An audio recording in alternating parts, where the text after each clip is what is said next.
সালাতুন ইয়া রাসূলাল্লাহ আলাইকুম সালামুন ইয়া হাবিবাল্লাহ আলাইকুম সালাতুন ইয়া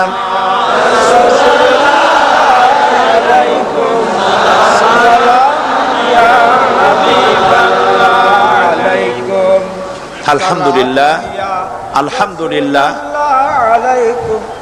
আল্লাহ পাকের শুকরিয়া আদায় করছি। আল্লাহ পাক আমাদেরকে কোরআন শোনার তৌফিক দান করেছেন, আলহামদুলিল্লাহ। আচ্ছা, আপনারা বলেন তো, জেন, দুষ্ট জেন আর ভূত প্রেতে যদি আসর করে তাহলে কোরআন শরীফের কোন আয়াত পড়তে হয়? জি, ওলামারা বলেন না, আয়াতুল কুরসি। কোনটা পড়তে হয় বলেন, কোনটা? চট্টগ্রাম তাফসীর মাহফিল উপলক্ষেও কিছুটা ভূত প্রেতের আসর হয়েছে। এই ভূত প্রেতের আসর থেকে রক্ষা করার জন্য সকলে আমার সাথে পড়েন যথারীতি। আউযু বিল্লাহি মিনাশ শাইতানির রাজিম। বিসমিল্লাহির রাহমানির রহিম। আল্লাহু লা ইলাহা ইল্লা হুয়াল হাইয়ুল কাইয়্যুম লা তা'খুযুহু সিনাতুন ওয়ালা নাওম লাহু মা ফিস সামাওয়াতি ওয়া মা ফিল আরদ মান যাল্লাযী ইয়াশফা'ু 'ইনদাহু ইল্লা বিইযনিহি ইয়া'লামু মা বাইনা আইদিহিম ওয়া মা খালফাহুম ওয়ালা ইউহীতুনা বিশাইইন মিন ইলমিহি ইল্লা বিমা শাআ ওয়াসি'a কুরসিয়্যুহুস সামাওয়াতি ওয়াল আরদ ওয়ালা ইয়াউদুহু হিফযুহুমা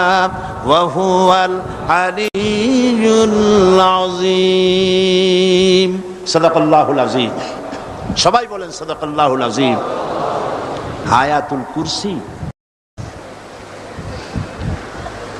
আগে এটার অর্থ করে নেই। আল্লাহু লা ইলাহা ইল্লা হুয়াল হাইয়ুল কাইয়্যুম। আল্লাহ হচ্ছেন তিনি যিনি ছাড়া কোনো ইলাহ নাই, যিনি সার্বভৌমত্বের একমাত্র মালিক। লা তাখুযুহু সিনাতুন ওয়ালা নাওম, যাকে ঘুম এবং তন্দ্রা স্পর্শ করে না। লাহু মা ফিস সামাওয়াতি ওয়া মা ফিল আরদ, আকাশ ও জমিনে যা কিছু আছে সবই তার। মান যাল্লাযী ইয়াশফাউ ইনদাহু ইল্লা বিইজনিহি, কে আছে এমন যে তার কাছে সুপারিশ করতে পারে তার বিনা অনুমতিতে? মা বাইনা আইদিহিম ইয়ালামু মা বাইনা আইদিহিম ওয়া মা খালফাহুম, তিনি সবার অগ্র পশ্চাৎ এর সব কিছুর খবর রাখেন। ওয়ালা ইউহীতুনা বিশাইইন মিন ইলমিহি ইল্লা বিমা শাআ, তার জ্ঞাত বিষয়ের কিছুই মানুষ নিজেদের আয়ত্তে আনতে পারে না। অবশ্য আল্লাহ যদি কাউকে কিছু দিতে চান, ওয়াসি'a কুরসিয়্যুহুস সামাওয়াতি ওয়াল আরদ, তার একচ্ছত্র ক্ষমতা এবং কর্তৃত্ব আকাশ এবং জমিনকে পরিব্যাপ্ত করে রেখেছে। ওয়ালা ইয়াউদুহু হিফযুহুমা ওয়া হুয়াল আলিয়্যুল আযীম, আর আকাশ এবং পৃথিবীর রক্ষণাবেক্ষণ করতে গিয়ে আল্লাহ পাক মোটেই ক্লান্তি বোধ করেন না। আর তিনি হচ্ছেন এক মহান শ্রেষ্ঠতম সত্তা। বলি সাদাকাল্লাহুল আযীম। আয়াতুল কুরসি, এই আয়াতটি আয়াতুল কুরসি হিসেবে পরিচিত। কি নামে পরিচিত? আয়াতুল কুরসি। এখানে মহান আল্লাহ পাকের এমন সব পূর্ণাঙ্গ পরিচিতি পেশ করা হয়েছে যার নজির গোটা কোরআন শরীফে নাই। সুবহানাল্লাহ। তাই হাদিস শরীফে এই আয়াতটিকে শ্রেষ্ঠ আয়াত বলা হয়েছে। কোরআন শরীফের কি আয়াত? শ্রেষ্ঠ আয়াত বলা হয়েছে। আমরা প্রত্যেকটি ফরজ নামাজের পরে এই আয়াতে কারিমা পড়ে থাকি, ঠিক কিনা বলে?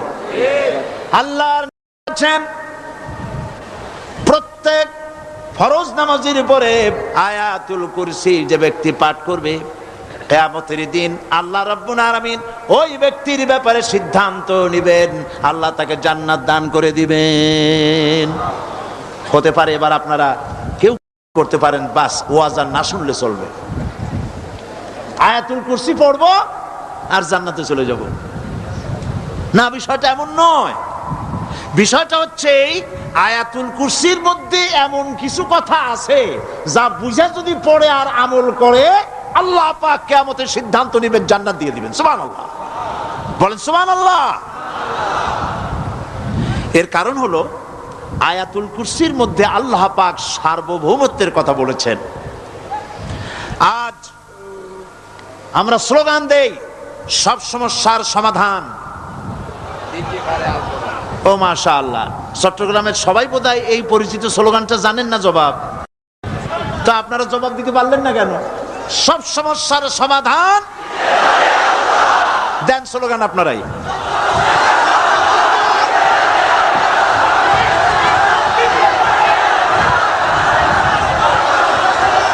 এটা শুধু স্লোগান নয়, সব সমস্যার সমাধান দিতে পারে আল কোরআন। এটা শুধু স্লোগান নয়, এটাই বাস্তবতা, এটাই বাস্তব সত্য।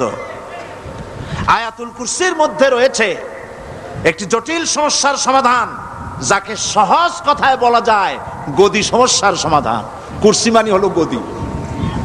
আজকাল গদি নিয়ে কি হচ্ছে টের পাচ্ছে না ভাই? এই গদি নিয়ে টানাটানি হচ্ছে পৃথিবীর সর্বত্র। সার্বভৌমত্বের মালিক কে হবে? এইটা তো আপনারা বলতেছেন, কিন্তু যারা কোরআন জানে না তারা বলে সার্বভৌমত্বের মালিক জনগণ। দেখেন না, ওরা বলে সকল ক্ষমতার উৎস জনগণ। কারা বলে? নেতা নেত্রীরা বলেন সকল ক্ষমতার উৎস, কর না কেন, উৎস জনগণ। এই কথাটা হলো আসলে ভোটারদেরকে পাম্পট্টি দেওয়া, আপনাদেরকে ফুলাইয়া ডানলপ টায়ার বানায়। আপনারা খুব খুশি হবেন সমস্ত ক্ষমতার উৎস তাহলে আমরা। আরে বাবারা, তোমরা সকল ক্ষমতার উৎস যার পেট ভরা ময়লা, নাকের মধ্যে ছাতা, দাঁতে ছাতা,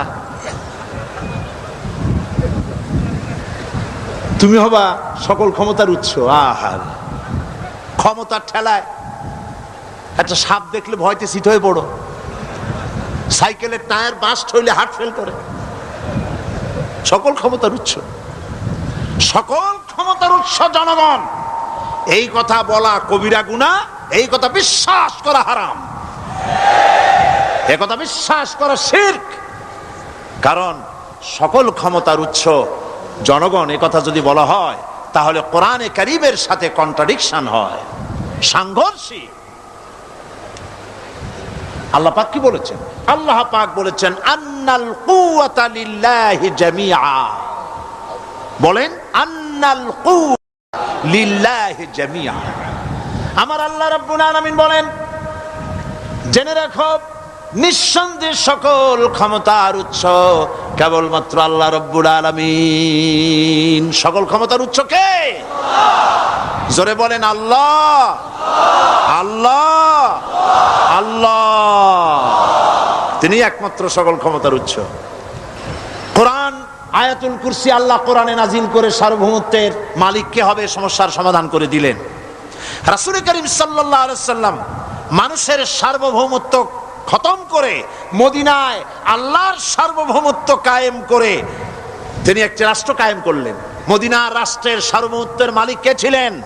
আল্লাহ। জোরে বলেন কে ছিলেন? আল্লাহ।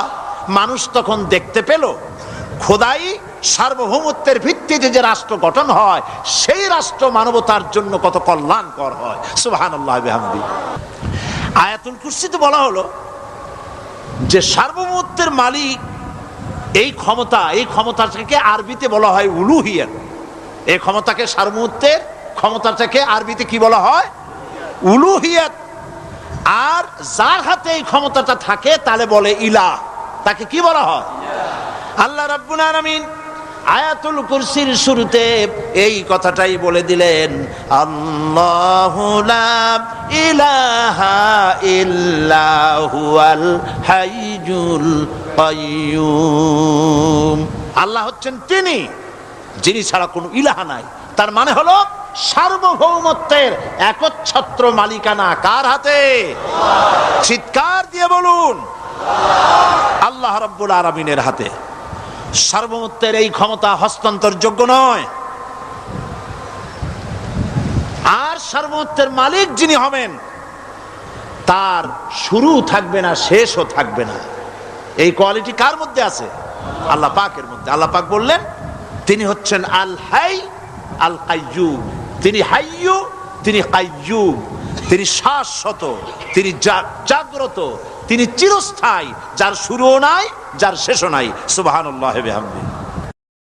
এই সার্বভৌমত্বের মালিকানা নিয়ে যারা বসে আছে, যে কোনো মুহূর্তে তার হাত থেকে ক্ষমতা ছিনতাই হয়ে যেতে পারে, পারে কিনা? আর ঘুমায় থাকলে, সার্বভৌমত্বের মালিক দাবি করে যদি ঘুমায় থাকে, ততক্ষণ ভারপ্রাপ্ত বানাবে কারে? এই জন্য মালিক হচ্ছেন আল্লাহ পাক, যাকে ঘুম এবং তন্দ্রা স্পর্শ করে না। সার্বভৌমত্বের মালিকের কোয়ালিটি আল্লাহ পাক বলছেন, লা তাখুযুহু সিনাতুন ওয়ালা নাওম। পড়েন সবাই, লা তাখুযুহু সিনাতুন ওয়ালা নাওম। তার ঘুমও নাই, তন্দ্রাও নাই। হযরত মূসা আলাইহিস সালাম আল্লাহ পাকের কাছে একবার প্রশ্ন তুলেছেন, আল্লাহ পাক তুমি নাকি? আল্লাহ বলেন তুমি বিশ্বাস করো না? মূসা আলাইহিস সালাম বলছেন অবশ্যই বিশ্বাস করি। আল্লাহ পাক বললেন বিশ্বাস যদি করো তাহলে বুঝানো যাবে। হযরত ইব্রাহিম আলাইহিস সালাম বলেছিলেন আল্লাহ পাকের কাছে, কাইফা রব্বি আরিনি কাইফা তুহিল মাউতা। হে রব, তুমি আমারে দেখাও কেমনে তুমি মৃত্যুকে জিন্দাকে মৃত্যু করো, মৃত্যুকে জিন্দা করো, একটু দেখাও আমারে। আল্লাহ পাক বললেন আওয়ালাম তুমিন, বিশ্বাস করো না? ইব্রাহিম আলাইহিস সালাম সঙ্গে সঙ্গে বললেন বালা। নাম বললেন না। বালা মানেও হ্যাঁ, নাম মানেও হ্যাঁ, কিন্তু একটু বেশ কম আছে। তিনি নাম না বলে বালা বললেন। নামের অর্থ হলো হ্যাঁ, আর না বালার অর্থ হচ্ছে কেন নয়, অবশ্যই বিশ্বাস করি। ওয়ালাকিন লিয়াতমাইন্না কালবি। তবে আল্লাহ তুমি যদি চোখে দেখাও একটু, তাহলে এগুলি একটুখানি লিয়াতমাইন্না কালবি, আমার অন্তরাত্মা প্রশান্তি লাভ করবে যদি চোখে দেখতে পারি। আল্লাহ বলেন তাহলে তোমারে দেখাবো। আল্লাহ দেখাইলেন। মূসা আলাইহিস সালাম যখন বললেন যে আল্লাহ পাক আর মৃত্যুকে চিন্তা করো কেমনে, তুমি ঘুমায় থাকো, না ঘুমায় পারো কেমনে, তোমার নাকি ঘুম নাই, তন্দ্রা নাই। আল্লাহ পাক বলেন বিশ্বাস করো না? বলে আমি বিশ্বাস করি। তো ঠিক আছে তাহলে তোমার দেখাই। বললেন এক গ্লাস পানি নিয়ে আসো। এক গ্লাস পানি নিয়ে এসে দাঁড়িয়ে থাকো। আল্লাহ পাক মূসা আলাইহিস সালামকে বললেন এক গ্লাস পানি নিয়ে দাঁড়াও। আর ঘুমকে আল্লাহ পাক বললেন মূসারে ধরো। মূসা আলাইহিস সালাম নিদ্রাচ্ছন্ন হলেন, তন্দ্রা এসে গেল, হাত শিথিল হয়ে হাতের থেকে পানি ভর্তি গ্লাস পড়ে ভেঙে চুরমার হয়ে গেল। মূসা আলাইহিস সালাম ভয় পেয়ে গেলেন। আল্লাহ রাব্বুল আলামিন বলেন ভয় পাওয়ার কোনো কারণ নাই, তোমার প্রশ্নের জবাব আমি এভাবেই দিলাম। এক গ্লাস পানি নিয়ে কয়েক মিনিট দাঁড়াইতে পারো নাই, ঘুমের সঙ্গে সঙ্গেই গ্লাস পড়ে ভেঙে গেল। তামাম আকাশ আর জমিন, গোটা সৃষ্টি জগৎ তোমার আল্লাহ পাকের হাতের মুঠার মধ্যে রয়েছে। আল্লাহ যদি ঘুমায় যায় সব শেষ হয়ে যাবে। তামাম সৃষ্টি জগতের ট্রাফিক কন্ট্রোল আল্লাহ কর্তৃক হয়। আর মানুষের যা হয় আল্লাহ পাক তার থেকে সম্পূর্ণ মুক্ত। আল্লাহ পাকের ঘুম নাই, তন্দ্রাও নাই। লা তাখুযুহু সিনাতুন ওয়ালা নাওম। ঘুমও নাই, তন্দ্রাও নাই। আল্লাহ পাক সমস্ত রকমের মানবীয় কোয়ালিটি থেকে, গুণ থেকে মুক্ত, মুবাররা, পবিত্র। আল্লাহ রাব্বুল আলামিন সার্বভৌমত্বের একচ্ছত্র মালিক হচ্ছেন আল্লাহ পাক। তিনি ছাড়া কোনো ইলাহা নাই। তিনি পরিষ্কার করে বলছেন, আল্লাহু লা ইলাহা ইল্লা হুয়াল হাইয়ুল কাইয়্যুম। সবাই পড়েন, আল্লাহু লা ইলাহা ইল্লা হুয়াল হাইয়ুল কাইয়্যুম। আল্লাহ হচ্ছেন সার্বভৌমত্বের মালিক, তিনি ছাড়া কোনো ইলাহ নাই। এমন একটি আয়াত তাফসীরের জন্য আল্লাহ এনে দিয়েছেন, যেই আয়াতটি বুঝলে পরে দুনিয়া শান্তি, আখিরাতেও শান্তি। গদি সমস্যার সমাধান হবে, সব সমস্যার সমাধান হবে। আয়াতুল কুরসি এমন আয়াত যা তেলাওয়াত করলে, বুঝলে, আমল করলে কিয়ামতের দিন আল্লাহ পাক তার সম্পর্কে সিদ্ধান্ত নেবেন, জান্নাত দিয়ে দিবেন। সুবহানাল্লাহ। আউযু বিল্লাহি মিনাশ শাইতানির রাজীম। বিসমিল্লাহির রাহমানির রহিম। প্রত্যেক অক্ষরে অক্ষরে 10-10 করে নেকি এখন আমাদের নামায় আমলে লেখা হচ্ছে। সুবহানাল্লাহ।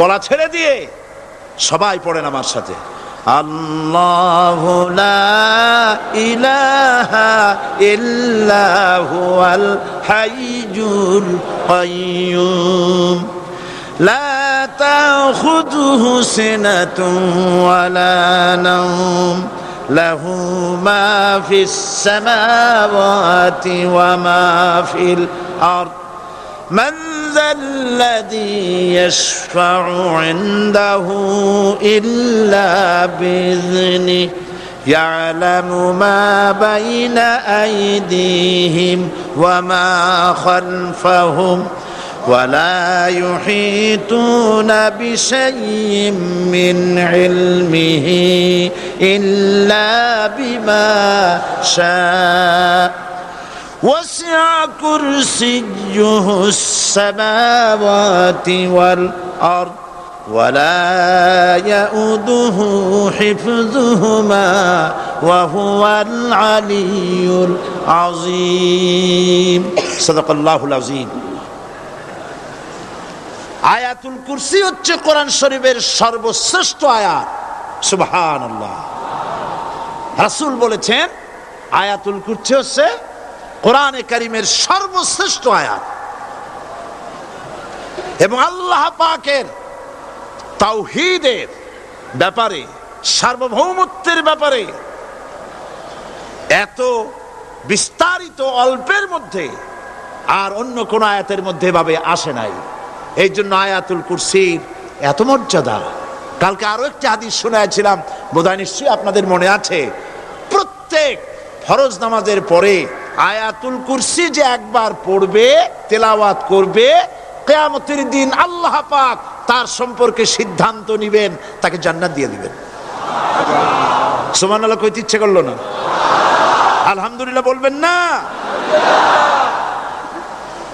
তার অর্থ হলো এই আয়াতুল কুরসি যদি মানুষ পড়ে আর বোঝে, আর ওই অনুযায়ী যদি আকীদা তৈরি হয়, জীবন তৈরি হয়, তার জীবন জান্নাতের জন্য তৈরি হয়ে যায়। গতকাল আল্লাহ পাকের সার্বভৌমত্বের কথা আমরা আলোচনা করেছিলাম। আলোচনা করব আল্লাহ পাকের পরিচয়। আল্লাহ পাক তিনি কে? আমরা বলি আল্লাহ। আমরা কি বলি? বলেন সবাই, কি বলি? আমি অনেকবার আপনাদেরকে এই কথাটা বলেছি, বোধহয় নিশ্চয়ই মনে আছে। আল্লাহ এই উচ্চারণটা আমাদের অনেকের হয় না, কেউ বলে না আল্লাহ। আল্লাহ পাকের উচ্চারণটা হচ্ছে, আল্লাহ পাকের নাম উচ্চারণ হচ্ছে আল্লাহ। মুখটা একটু গোল হয়ে যাবে, বলেন আল্লাহ আল্লাহ আল্লাহ। পৃথিবীতে বিভিন্ন জাতি তার স্রষ্টাকে, তারা যাকে স্রষ্টা মনে করে, বিভিন্ন নামে ডাকে। কেউ বলে ভগবান, কেউ বলে ঈশ্বর, কেউ বলে পরমেশ্বর, কেউ বলে বিধাতা, কেউ বলে গড। বিভিন্ন নামে লোকেরা এভাবে ডাকে। তো ভগবান বললে তার প্রতিশব্দে স্ত্রীলিঙ্গে কি আসে বলেন? ভগবতী। ঈশ্বর বললে স্ত্রীলিঙ্গে কি আসে? ঈশ্বরী। বিধাতা বললে তার স্ত্রীলিঙ্গে কি আসে? বিধাত্রী। গড, এটার স্ত্রীলিঙ্গে আসলে কি হবে? তো প্রত্যেকটি তারা যে ভাষায় আল্লাহকে ডাকে, প্রত্যেকটি ভাষায় স্ত্রীলিঙ্গে একটি প্রতিশব্দ আসে। আল্লাহ এর স্ত্রীলিঙ্গে, এর প্রতিশব্দে আরেকটি শব্দ কি গোটা বিশ্ব খুঁজে পাওয়া যাবে? জোরে বলেন, যাবে? যাবে না। এবং অন্যান্য নামগুলি সন্ধি বিচ্ছেদ করলে অর্থই হবে না। গড, এটাকে যদি উল্টায়া বলা হয় তাহলে কি হয়ে যাবে? এবার দেখুন, আল্লাহ এই নাম, আল্লাহর পরিচয় কি? যদি বলা হয় যে আল্লাহর পরিচয় কি, শুধু আল্লাহ দিয়ে আল্লাহকে চেনা যাবে, আল্লাহকে চেনা যাবে। আল্লাহ রাব্বুল আলামিন বলছেন, আল্লাহু লা ইলাহা ইল্লা হুয়াল হাইয়ুল কাইয়্যুম। আল্লাহ হচ্ছেন তিনি যিনি ছাড়া কোনো ইলাহ নাই, মাবুদ নাই, উপাস্য নাই। সুবহানাল্লাহ।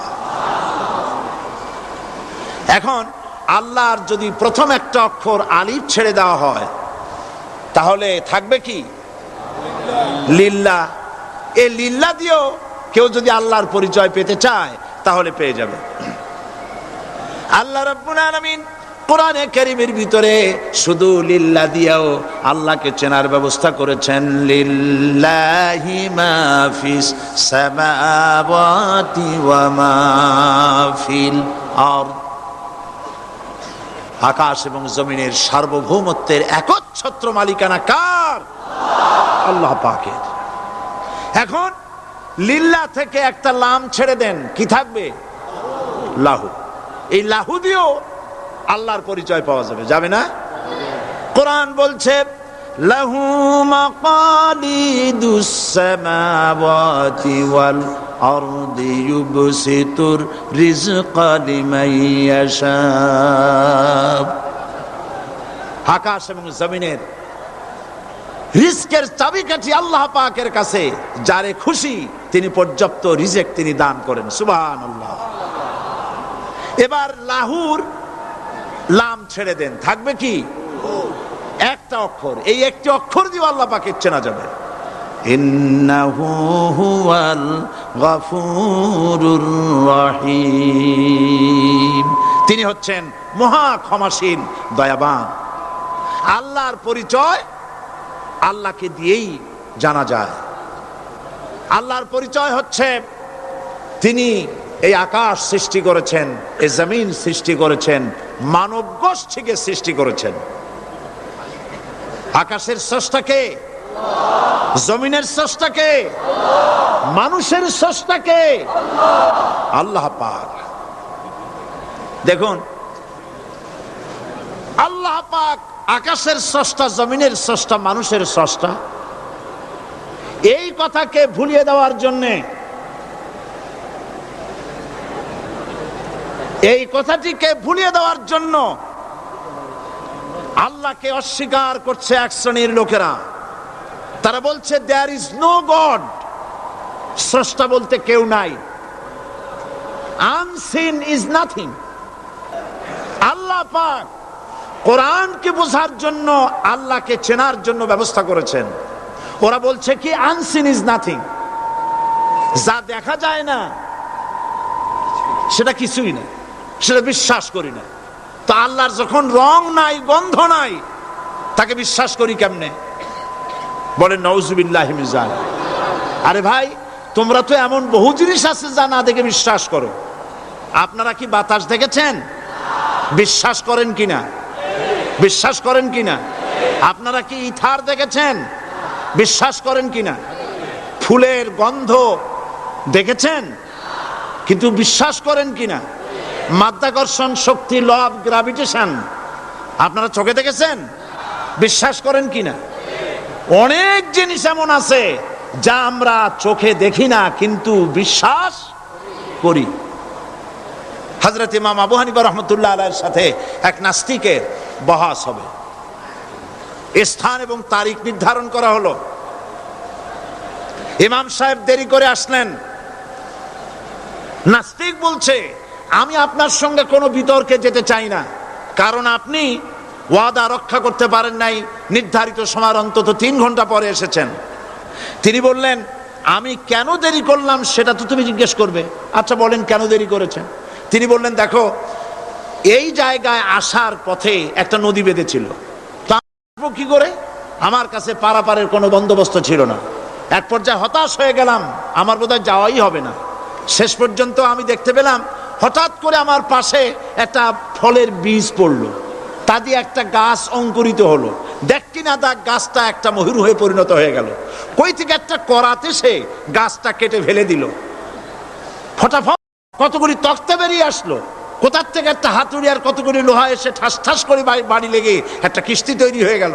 কিস্তিটার ধাপায় পড়লো নদীতে, আমি লাফ দিয়ে উঠলাম, তাই দেরি হলো। নাস্তিক বলছে, আপনার সাথে আমি জানছিলাম যে আপনি অত্যন্ত বুদ্ধিমান মানুষ, কিন্তু যে ঘটনা শুনাইলেন আপনার স্ক্রু একটাও টাইট আছে বলে মনে হয় না, আপনার সাথে আর কোনো বহস নয়। তিনি বললেন, কেন? কই বহস না, আপনি বলছেন যে এইরকম একটা গাছ চারা হয়ে গেল, সাথে সাথে বিনা মিস্ত্রিতে গাছটা কাটলো, তারপর এইটা দিয়ে তক্তা হলো, লোহা আসলো, হাতুড়ি হইলো, বিনা মিস্ত্রিতে কিস্তি তৈরি হয়ে গেল, নৌকা এটা পড়লো নদীতে, আর বিনা মাঝিতে আপনি পার হয়ে আসলেন। এটা কি আদৌ সম্ভব? ইমাম আবু হানিফা রাহমাতুল্লাহ আলাইহি বলছেন, তোমার সাথে আমি কোনো কিতাব দিয়ে ঝগড়া করব না, কোনো কিতাব দিয়ে আমি তোমার সাথে বহস করব না।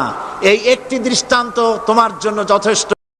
একটা মিস্ত্রি ছাড়া যদি একটা কিস্তি তৈরি না হতে পারে, একটা গাছ কেটে তক্তা যদি না হতে পারে, এই বিশাল আকাশ, এই বিশাল জমিন, আর তোমার মতো এরকম একটা সুন্দর মানুষ বিনা মিস্ত্রিতে বিনা স্রষ্টায় তৈরি হলো কেমনে? এক কথায় নাস্তিক বলছে, আমার জীবনের ভুল ধরা পড়ল। নাস্তিক বলছে, জীবনের ভুল ধরা পড়েছে, আমি মুসলমান হয়ে গেলাম। লা ইলাহা ইল্লাল্লাহু মুহাম্মাদুর রাসূলুল্লাহ। জোরে পড়েন, লা ইলাহা লা ইলাহা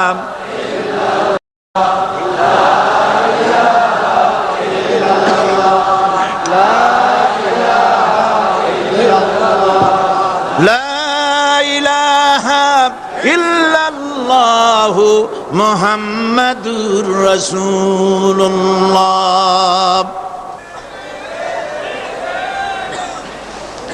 আল্লাহ পাক বলছেন, আমি আদম, আমি দাউদ এবং সুলাইমানকে জ্ঞান দান করেছি, ইব্রাহিমকে জ্ঞান দান করেছি। কোরআন শরীফের বহু জায়গায় শুধু জ্ঞানের কথাই বলা হয়েছে। সুবহানাল্লাহ বিহামদিহি। সুতরাং বুদ্ধিজীবী, এই বুদ্ধিজীবীরা তারা আসল জ্ঞানটা নাই।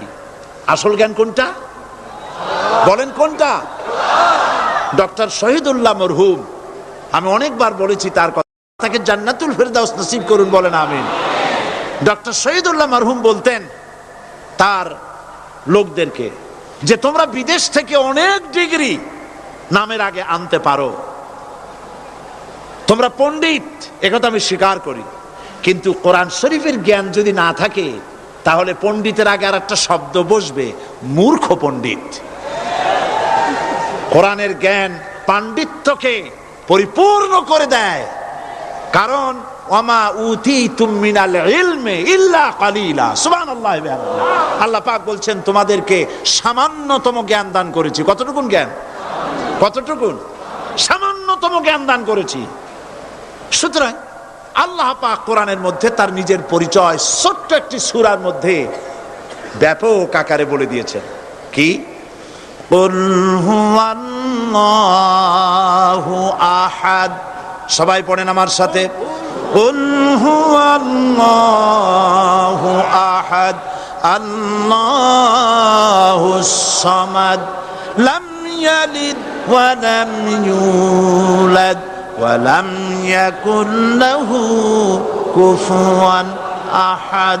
আল্লাহ পাক বলেন আল্লাহ এক এবং একক, তিনি কারো মুখাপেক্ষী নন, তিনি কাউকে জন্ম দেন নাই, তাকেও কেউ জন্ম দেয়নি, আকাশ আর জমিনে আল্লাহর সমকক্ষ কেউ নাই। সুবহানাল্লাহ বিহামদিহি।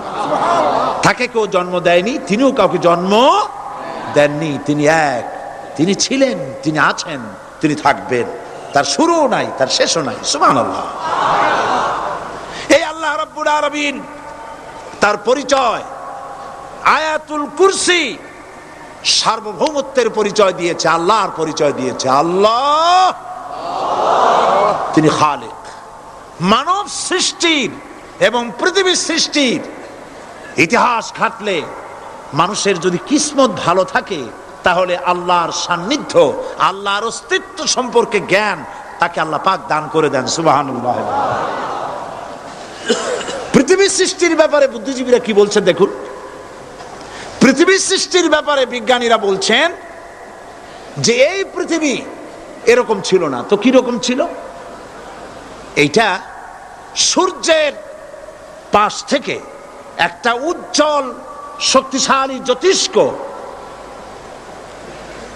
দারুণ ফোর্স নিয়ে যাচ্ছিল।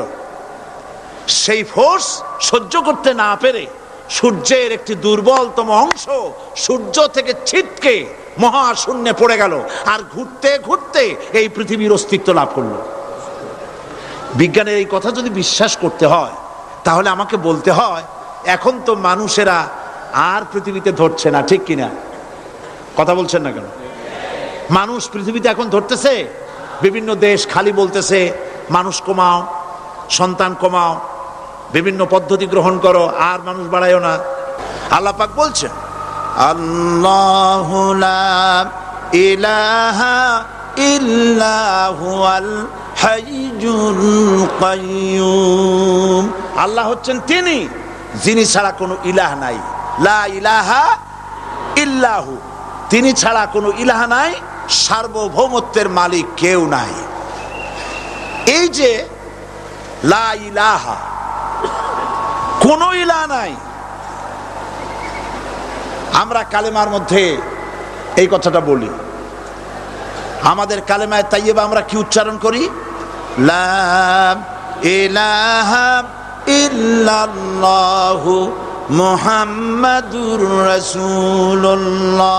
জোরে পড়েন লা ইলাহা ইল্লাল্লাহ, লা ইলাহা ইল্লাল্লাহু মুহাম্মাদুর রাসূলুল্লাহ। লা ইলাহা, কোনো ইলাহ নাই। এই দাওয়াত দিয়েছেন দুনিয়ার সমস্ত পয়গম্বর। এটা কি শুধু রাসূলুল্লাহর দাওয়াত ছিল? সমস্ত নবীদের স্লোগান ছিল একটা। সমস্ত নবীদের স্লোগান ছিল কয়টা? সবাই বলুন, কি সেই স্লোগান? লা ইলাহা ইল্লাল্লাহ। কোরআন শরীফের ভিতরে ইলাহ শব্দ 147 বার এসেছে।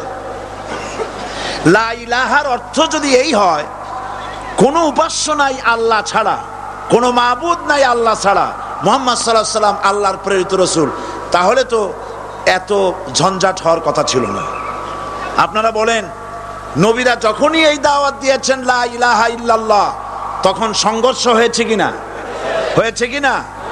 বাধা আসছে কিনা?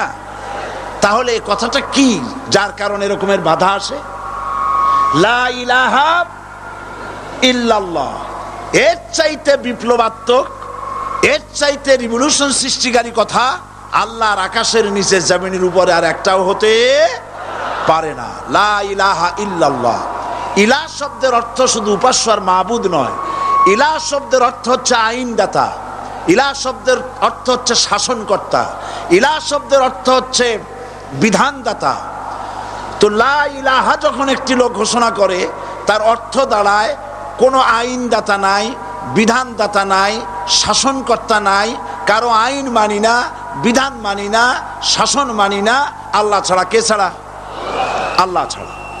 এই কালেমার দাওয়াত যখন পয়গম্বররা দিয়েছেন, তখন 3 শ্রেণীর লোকেরা বাধা দিয়েছে। বলেন কয় শ্রেণী? সবাই বলেন। 3 শ্রেণীর লোকেরা বাধা দিয়েছে, লক্ষ্য করুন। 1 নম্বরে বাধা দিয়েছে রাষ্ট্র শক্তি। 1 নম্বরে বাধা দিল কারা? 2 নম্বরে বাধা দিয়েছে ধনাঢ্য ব্যক্তিবর্গ। 3 নম্বরে বাধা দিয়েছে যারা কায়েমি স্বার্থবাদী ধর্মীয় শক্তি। এই 3টি শ্রেণী সমস্ত নবীদেরকে বাধা দিয়েছে। সেই বাধা অতীতে যারা দিত এখন আর দেয় না, নাকি? এখনো দেয়। দেখুন, এই কালেমার দাওয়াত হযরতে মূসা আলাইহিস সালামকে যেদিন আল্লাহ পাক প্রথম ওহী দিলেন, এই দাওয়াত শুধু রাসূল দেন নাই, আল্লাহ পাক বলছেন প্রত্যেক নবী তার জাতিকে এই দাওয়াত দিয়েছেন। কি? আল্লাহ রাব্বুল আলামিন বলেন সকল নবী তার কওমকেই বলে দাওয়াত দিয়েছেন, ইয়া কওমি ইবুদুল্লাহা মা লাকুম মিন ইলাহিন গায়রু। হে সম্প্রদায়, আল্লাহ ছাড়া কোনো ইলাহ নাই, তার ইবাদত করো, তারই দাসত্ব করো, তার গোলামি করো। আল্লাহ পাক মূসা আলাইহিস সালামকে যখন নবুয়াত দিলেন, প্রথম যে ওহী এলো, প্রথম ওহীটাই ছিল ইন্নানি আনাল্লাহ লা ইলাহা ইল্লা আনা ফা'বুদনি ওয়া আকিমিস সালাতা লিযিকরি। নিশ্চয়ই আমি আল্লাহ, আমি ছাড়া কোনো ইলাহ নাই, আইনদাতা নাই, বিধানদাতা নাই। সুতরাং আমার দাসত্ব করো এবং আমার শরণার্থে নামাজকে প্রতিষ্ঠা করো। মূসা আলাইহিস সালামকে আল্লাহ পাক ওহী দিয়ে তাকে পাঠালেন। কোথায় পাঠালেন? আল্লাহ পাক বলেন, ইযহাব ইলা ফিরআউনা ইন্নাহু তাগা। গোটা কওম নাফরমান, আল্লাহর আইন কেউ মানছে না। গোটা কওমের কাছে না পাঠাইয়া আল্লাহ পাক সর্বপ্রথম মূসা আলাইহিস সালামকে দাওয়াত নিয়ে কার কাছে পাঠালেন? ফেরাউনের কাছে। কারণ ফেরাউন হচ্ছে রাষ্ট্রশাসক। ফেরাউন কি? রাষ্ট্রশাসক। হযরতে মূসা আলাইহিস সালাম ফেরাউনের কাছে গেলেন আর দাওয়াত দিলেন, ফেরাউন পড়ে নাও, লা ইলাহা ইল্লাল্লাহ। একটি কথা আপনাদের মনে রাখতে হবে, দুনিয়ার কোন ফেরাউন, কোন নমরুদ, কোন সাদ্দাত, কোন হামান কেউ বলে নাই যে আমি আল্লাহ, আমি রাজ্জাক, আমি খালেক, আমি পৃথিবী সৃষ্টি করেছি। কথা কেউ বলেছে? কেউ বলে নাই। কি বলেছে তারা? ফেরাউন বলেছে, মা আলিমতু লাকুম মিন ইলাহিন গায়রি, আমি তো জানি না আমি ছাড়া আরো কোনো ইলাহ আছে, এ কথা আমার জানা নাই। সুতরাং আমি হচ্ছি ইলাহ, আর তুমি বলছো লা ইলাহা। তার মানে হচ্ছে ওই সময় পয়গম্বরেরা, আল্লাহর নবীর সাহাবীরা, তারা জানতেন যে আমরা কিসের দাওয়াত দেই, আর যারা শুনতো তারাও বুঝতো কিসের দাওয়াত শুনতেছি। আজ আমার দেশে একই কালেমার দাওয়াত দেওয়া হয়, কিন্তু মানুষেরা বুঝতে পারে না কি শুনতেছি। ভাষা জানার ব্যাপারে, বোঝার ব্যাপারে হলো আসল বিষয়। এটা বুঝাতে গিয়ে আমি মাঝে মধ্যে একটা দৃষ্টান্ত দেই এভাবে। একজনের একটা রেশনের দোকান ছিল, সেই দোকানে তার একটা ময়না পাখি ছিল। আর ময়না পাখিকে কথা শেখানো যায়, সেটা তো আপনারা জানেন। জি, ময়নাকে শিখায়েছে যে লাইন করুন, এক এক করে আসুন। ময়না এই কথা শিখেছে। সকালবেলায় যখন রেশনের দোকানে ভিড় পড়ে গেছে, তখন ওই পাখি খাঁচার মধ্যে বসে বলছে লাইন করুন, এক এক করে আসুন। একদিন খাঁচার দরজা খোলা পেয়ে পাখি উড়ে গিয়ে গাছের ডালে বসেছে। আশেপাশে যত পাখি ছিল তারা চিন্তা করলো এই রকমের পাখি তো কখনো দেখি নাই। ময়না তো দেখতে কাকের মতো না, শালিকের মতো না, দেখতে একটা ভিন্ন রকম। ওরা এসে চতুর্দিক থেকে এই নবান্তক, এই যে নতুন এসেছে, ওরে ঠোকরানো শুরু করেছে চতুর্দিক থেকে। ঠোকরানি খেয়ে ময়না বলতেছে লাইন করুন, এক এক করে আসুন। এখন ময়না তো বোঝে না যে কি বলতেছি। আর যে পাখিরা ঠোকরাচ্ছে তারাও তো বোঝে না যে কি শুনতেছি। ময়না যদি বুঝতো যে আমি কি বলি, সবাই মিলে ঠোকরায়, তাই জান বাঁচে না, লাইন করে ঠোকরাইনি তো কলজে যাবে সব ঠোঁটে ঠোঁটে চলে, বুঝে নাই। আমাদের অবস্থা তাই হয়েছে। সুতরাং এই কালেমার দাওয়াত যখন হযরতে মুসা আলাইহিস সালাম দিলেন, ফেরাউন বলল আমি তো জানি না যে আমি ছাড়া আরো কোন ইলা আছে, আইনদাতা তো আমি, তুমি নতুন কোথা থেকে আইনদাতা নিয়ে আসছো? ফেরাউন বলছে দেখো, আমারে বাদ দিয়া যদি অন্য কাউকে ইলা বলে তুমি মানো আর সেই শিক্ষা যদি যে জাতিকে দাও, তাহলে আমি তোমাকে ধরে লাআজআলান্নাকা মিনাল মাসজুনিন, আমি তোমাকে কারারুদ্ধ করব, আমি তোমাকে জেলখানায় ঢুকিয়ে দেব। রাষ্ট্রশক্তি প্রথম বাধা দিল কারা? বলেন সবাই। সেই বাধা কি ওখানে শেষ হয়েছে না এখনো আছে? আছে কিনা জোরে বলেন। আমি তোমাকে জেলখানায় ঢুকাবো। হযরতে মুসা আলাইহিস সালাম বলেন ফেরাউন রে, জেলের ভয় আমি করি না, আমাকে জেলের ভয় দেখায়া লাভ নাই, আমি আল্লাহ পাকের পয়গম্বর হযরতে মুসা আলাইহিস সালাম। ফেরাউনের দলবল আছে, লোক লস্কর আছে, তার অস্ত্রের অভাব নাই। আল্লাহ রাব্বুল আলামিন মুসা আলাইহিস সালামের কাছে একটা অস্ত্র দিয়া দিলেন, দিছিলেন কিনা? আল্লাহ পাক হযরত মুসা কি বলেছেন, ওয়া মা তিলকা বিয়ামিনিকা ইয়া মুসা, মুসা রে তোমার হাতে ওটা কি? মুসা আলাইহিস সালাম বললেন এটা লাঠি। আল্লাহ পাক বললেন ফেলে দাও লাঠি, লাঠি ফালায় দিলেন, কি হয়ে গেল? হিয়া হাইয়াতুন তাসআ, লাঠি হয়ে গেল। এখন লাঠি পড়ে সাপ হয়ে গেল। সাপ দেখে নবী হোক, ওলি হোক, সাহাবী হোক আর আলেম হোক, সাপ দেখলে ভয় করে না মানুষের? মুসা আলাইহিস সালাম ভয় পাইছে। আল্লাহ রাব্বুল আলামিন হযরত মুসাকে শোনায় দিলেন, খুযহা ওয়া লা তাখাফ সানুঈদুহা সিরাতাহাল উলা,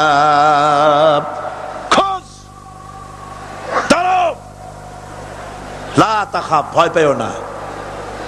আল্লাহ বলছেন ধরো, ভয় পেও না। ধরার সঙ্গে সঙ্গে স্বাভাবিক অবস্থায় ফিরে আসবে, আবার লাঠি হয়ে যাবে।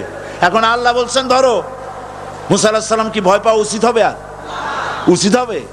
মুসা আলাইহিস সালাম কি ভয় পাইছিলেন? কারণ হচ্ছে এই দুশমনের শক্তিটা খুব বড়ই দেখা যায়, মনে হয় যেন অনেক বড়, কি জানি কি। আল্লাহ পাক বলছেন ইন্না কাইদাশ শায়তানে কানা দাঈফা, শয়তানের চক্রান্ত যতই তুমি মনে করো অনেক ষড়যন্ত্রের জাল বিস্তার হয়ে আছে, আল্লাহ কয় কিছুই না, দাঈফা অত্যন্ত দুর্বল। আল্লাহ পাক বললেন ধরো, মুসা আলাইহিস সালাম সাপ ধরলেন, সঙ্গে সঙ্গে লাঠি হয়ে গেল। ফেরাউন বরদাস্ত করলো না, রাষ্ট্রশক্তির পক্ষ থেকে আক্রমণ শুরু হলো। অপরাধ কি? মুসা আলাইহিস সালামের অপরাধ কি? কি অপরাধ? মাশাআল্লাহ, বুঝতে পেরেছেন। অপরাধ হচ্ছে তিনি বলেছেন লা ইলাহা, জোরে বলেন লা ইলাহা ইল্লাল্লাহ। এই কালেমাকে আজ আমরা ভিক্ষার বুলি বানাইছি। এটা হলো সার্বভৌমত্বের বুলি, এটা হচ্ছে আল্লাহ পাকের সার্বভৌমত্বের কথা। আজ আমরা মানুষের কাছে আমরা শুনি, মানুষেরা ভিক্ষা চায়, লা ইলাহা ইল্লাল্লাহ, এক মুঠ চাউল দেন, লা ইলাহা ইল্লাল্লাহ 10 খান পাই দেন।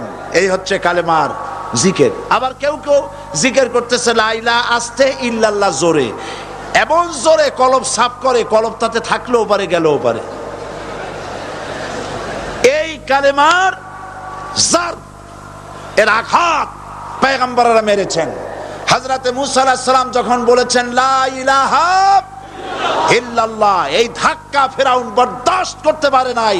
দরিয়ায় নীলের ভিতরে আল্লাহ পাক ডুবাই শেষ করে দিয়েছেন, দেন নাই? হযরতে মুসা আলাইহিস সালাম তার উম্মতেরা দরিয়ার পাশে বসে দ্বীনি কথাবার্তা বলতেছেন। এমন সময় ফেরাউন, তার শত্রু হচ্ছে মুসা আলাইহিস সালাম। শত্রু কেন? মুসা কি ফেরাউনের পাকা ধানে মই দিয়েছে নাকি? বলেন আপনারা। তার হালের গরু পিটায় মারছে নাকি? অপরাধ হলো তিনি আল্লাহর জমিনে আল্লাহর আইন প্রতিষ্ঠার কথা বলেছেন। এই শুধুমাত্র এই অপরাধে ফেরাউন তার দলবল নিয়ে 3 দিক থেকে আক্রমণ করেছে। মুসা আলাইহিস সালামের উম্মতেরা ভয় পেয়ে গেছেন। তারা বলছেন ইন্না লামুদরাকুন, আমরা পাকড়াও হয়ে গেছি।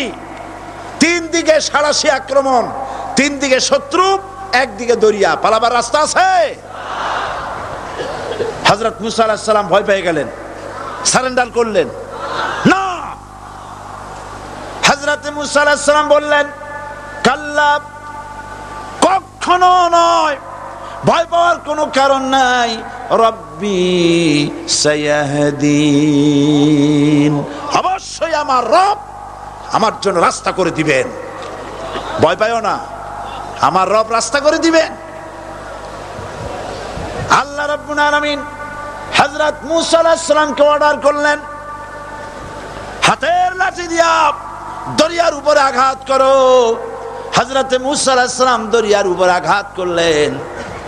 রাস্তা ছিল দরকার একটার, এক বাড়িতে আল্লাহর হুকুমে লাঠি দিয়ে একটি আঘাত করার সঙ্গে সঙ্গে হযরত মুসার তার সঙ্গী সাথী দরিয়া পার হওয়ার জন্য দরিয়ার মধ্য দিয়ে আল্লাহ 12টা রাস্তা পয়দা করে দিলেন। সে আল্লাহ আছে না নাই? এত আসতে বলেন কেন? ভয় পাওয়ার কারণ আছে?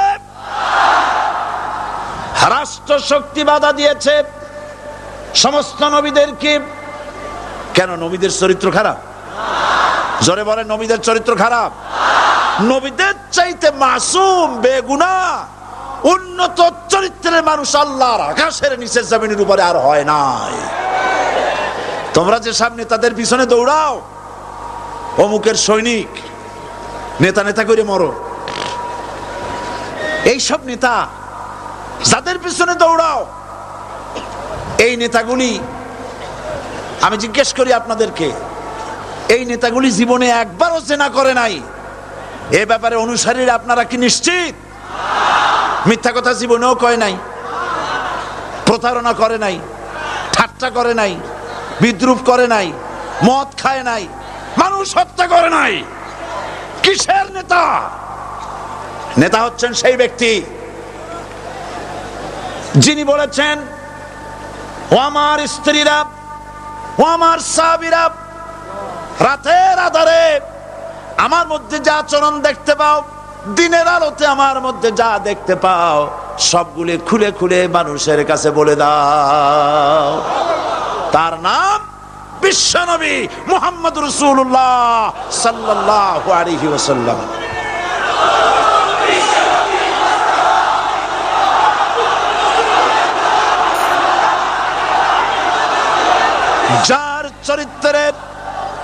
যার চরিত্রের সার্টিফিকেট আল্লাহ রাব্বুল আলামিন নিজে দিচ্ছেন, ওয়া ইন্নাকা লাআলা খুলুকিন আযীম।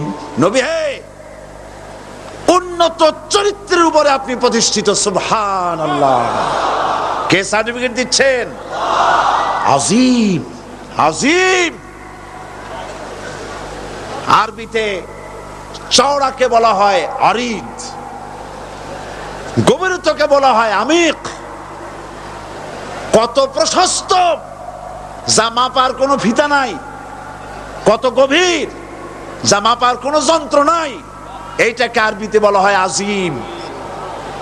সুবহানাল্লাহ বলতে ইচ্ছে করে না? ও নবী, তোমার চরিত্র এমন যা মাপার মতো যন্ত্র পৃথিবীতে নাই। লা ইলাহা ইল্লাল্লাহ।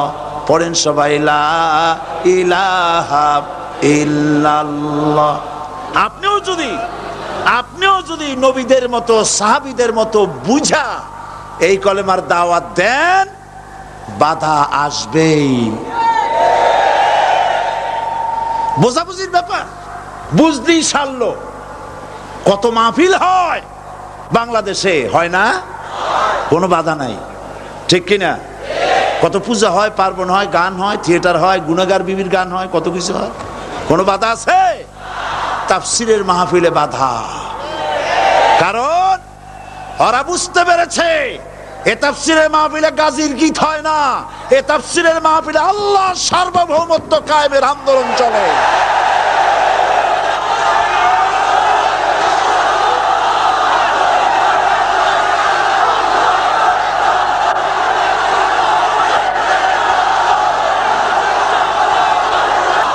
বিশ্বকবি আল্লামা ইকবাল কি সুন্দর করে বলেছেন, আজ ভি হো জু ইব্রাহিম কা ইমা पैदा आकर सकती है एक अंदाज़े गुलिस्तां पैदा।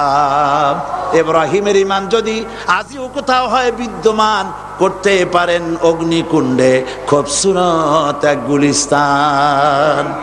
এখনো যদি ইব্রাহিমের সন্তানদেরকে আগুনের মধ্যে ফেলে দেওয়া হয়, আর ইব্রাহিম ঈমান যদি থাকে, আগুনকে ফুলের বাগান বানাবার ক্ষমতা আল্লাহর আছে। চিরকাল আল্লাহ পাক এই কালেমাকে দিয়েছেন আল্লাহর সার্বভৌমত্বকে প্রতিষ্ঠা করার জন্য।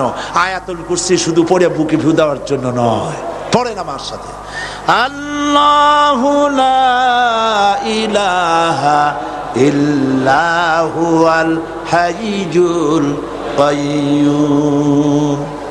দুনিয়ার সমস্ত পয়গম্বর অত্যাচারিত হলেন, শুধু তাই নয়, বিশ্ব নবী আখেরি জামানার পয়গম্বর নবী মুহাম্মদ রাসূলুল্লাহ সাল্লাল্লাহু আলাইহি ওয়াসাল্লাম জাতির কাছে আসলেন।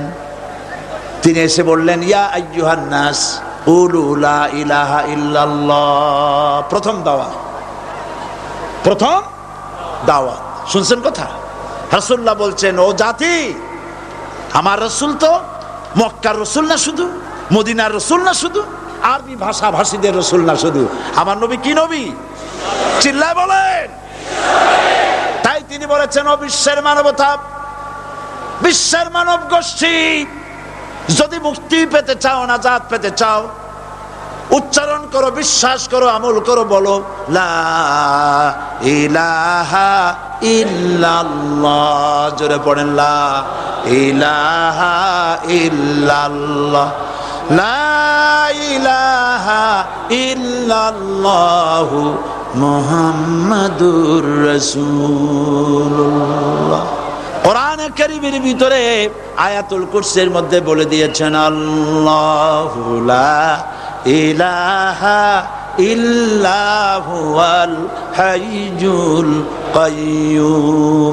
প্রাণ খুলে সবাই পড়েন, বসা মানুষ, দাঁড়ানো মানুষ, আল্লাহু লা ইলাহা ইল্লাহু আল হাইয়ুল কাইয়্যুম। আল্লাহ রাব্বুল আলামিন, তিনি ছাড়া কোনো ইলাহ নাই, তিনি সার্বভৌমত্বের মালিক, কেউ নাই আল্লাহ ছাড়া। এই কথা মানুষকে ঘোষণা করতে হবে।